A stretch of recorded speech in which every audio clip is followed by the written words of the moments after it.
The Stormy Daniels saga got another huge media boost as the lawyer for the former porn star made this accusation on Morning Joe. Was she threatened in any way? Yes. Was she threatened physical harm? Yes. Oh, wow. Will you deny that the President of the United States threatened your client? I will not confirm or deny. That was as far as Michael Avenatti would go. Joining us now from New York, Shelby Holliday, senior video reporter for the Wall Street Journal. So Avenatti goes on TV and says Stormy Daniels received a physical threat. Wouldn't say from whom. It could be anyone from, Michael Cohen to some hater on Twitter. Did all the speculative chatter about whether this was somebody from Trump's inner circle or might have been, did it go too far? That's a great question, Howie, and I just asked Stormy Daniels' lawyer that myself. He said it was not a troll on Twitter. It is somebody serious. He won't say who. He said it's not his place to say, and that if people watch the 60 Minutes interview with Stormy Daniels that is tentatively scheduled for next weekend, we will find out. But again, Howie, this story is changing by the day. It's unclear if that interview will actually air. And as we saw this week, the president is now going after Stormy Daniels for $20 million because he said she breached her non-disclosure agreement 20 different times. Right. Unclear if we'll hear from her. About to ask you about that. And by the way, I think you just advanced the story a little bit with that comment from Michael Avenatti. But I think Chris Cuomo on CNN, who interviewed him next, took the right tag saying, have proof of this, so therefore I say it's an allegation. But the president has now hired his own lawyer to join this suit. And as you say, $20 million in damages.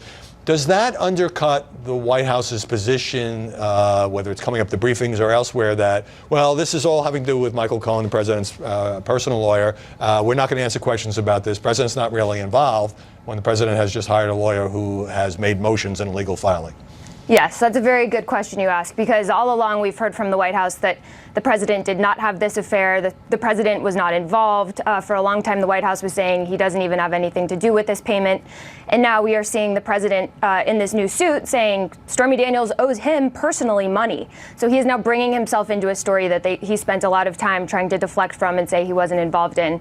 There are a few reasons why this story, besides the salacious allegations about an affair with a porn star, there are a few reasons why this story is making so much news. Number one, there are legal questions. We still don't know if the president knew about the payment that was made right before the election, or if it constituted an illegal campaign donation. It also raises questions about Michael Cohen's role as the president's fixer and whether or not the president and Michael Cohen are susceptible to blackmail. If there are things the president did in his personal life or in his professional life as a businessman that could come back to haunt him. And then last but not least, it raises a lot of questions about credibility when the White House says this is fake news, when Michael Cohen tells my colleagues at the Wall Street Journal when they broke the story that this is fake news and it turns out not to be, that does chip away at the White House's credibility. Right. Well, I interviewed Michael Cohen, published some of the results on the show last week. He defends the payment of $130,000, and he said he did it to help his friend and not to influence the campaign. Great to see you. Thanks Howie, very much, thanks for having Shelby. me. Good to see you. Before we go to break,